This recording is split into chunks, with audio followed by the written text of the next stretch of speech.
theme of the evening is renew and rejoice.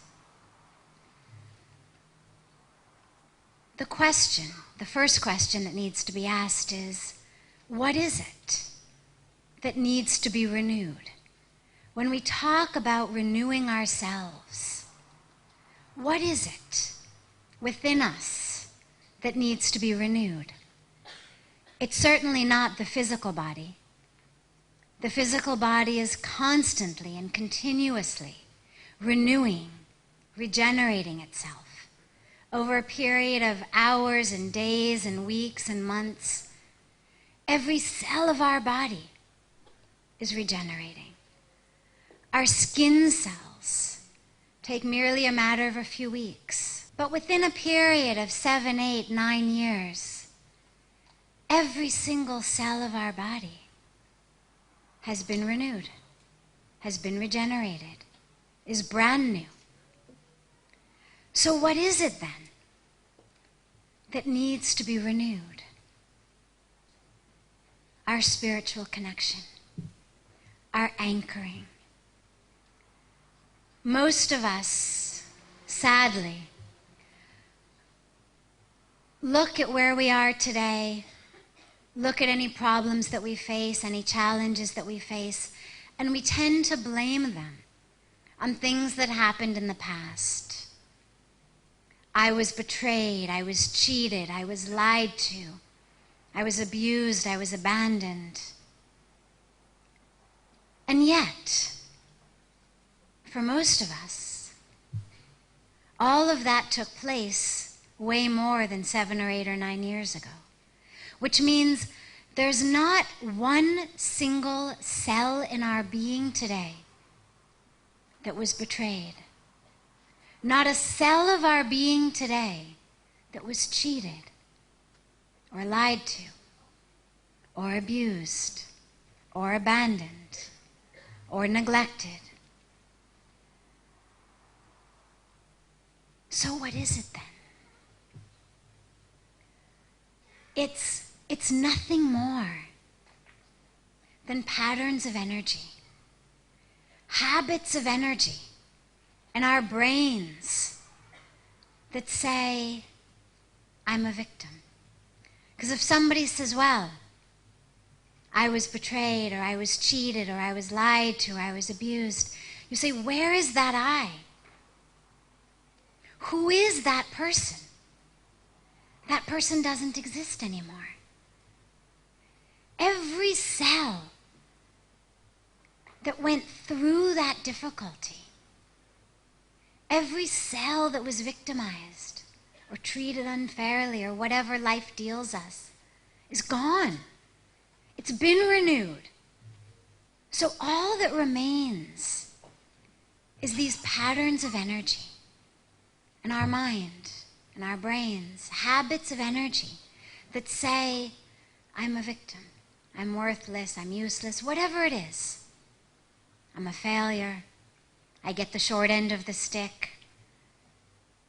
They're just patterns of energy in the brain. And then the question becomes, well, can that also be renewed? Can we also change our brains?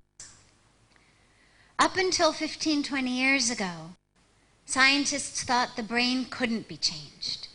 That after adolescence, when it was fixed, it was too late. At that point, all we could do was medicate or operate. And yet, in the last 10 or 15 years, we've realized it's the exact opposite. The brain is constantly changing, constantly adapting, constantly renewing itself. If I tape these 2 fingers together for 1 week, my brain will change accordingly. If I'm used to wearing shoes and I go barefoot for 1 week, my brain will change accordingly.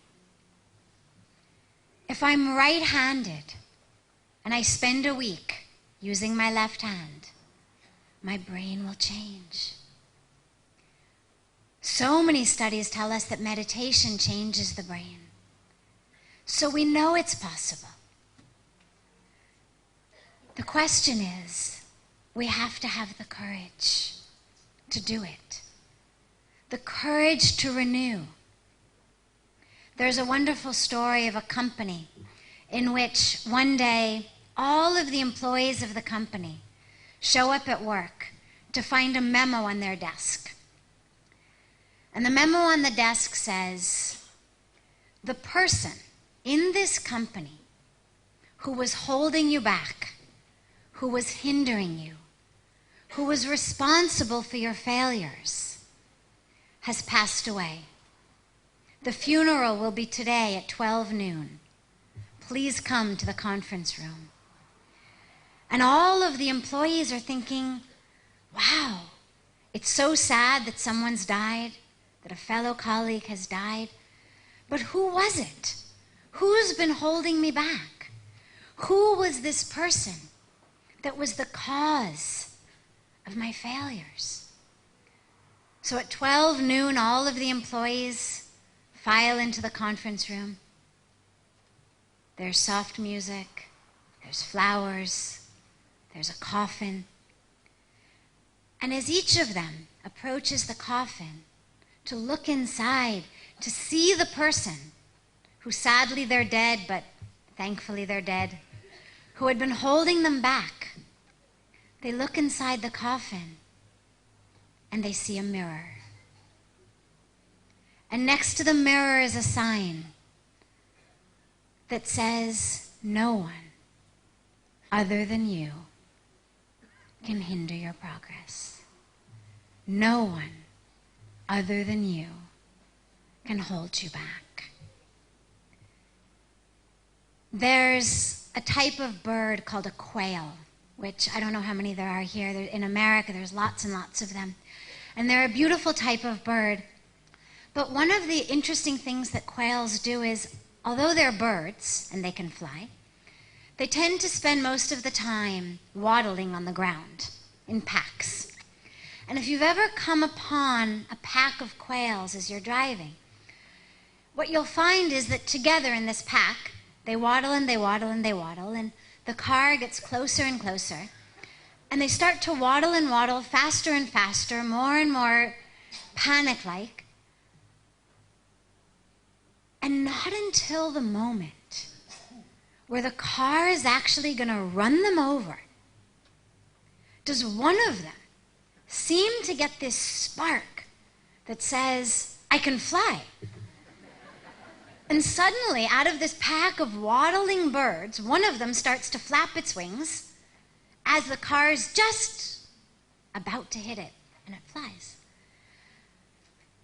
And instantaneously, the rest of the pack watches it and thinks, or I'm assuming what they think, wow, if he can fly, I guess we can fly. Because amazing, in a period of just a few seconds, suddenly, the whole pack is flapping their wings and flying. And as you sit in the car, you think, you silly birds. Like, why in the world do you wait until this car is about to run you over? You're a bird, fly. Why are you waddling on the ground?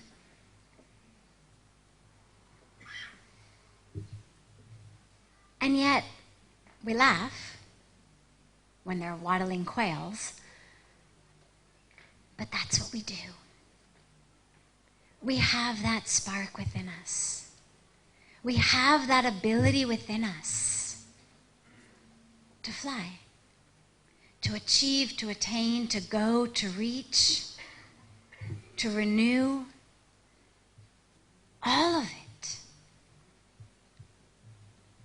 And yet, tragically, we spend most of our lives waddling on the ground until we get to the point where it becomes life or death,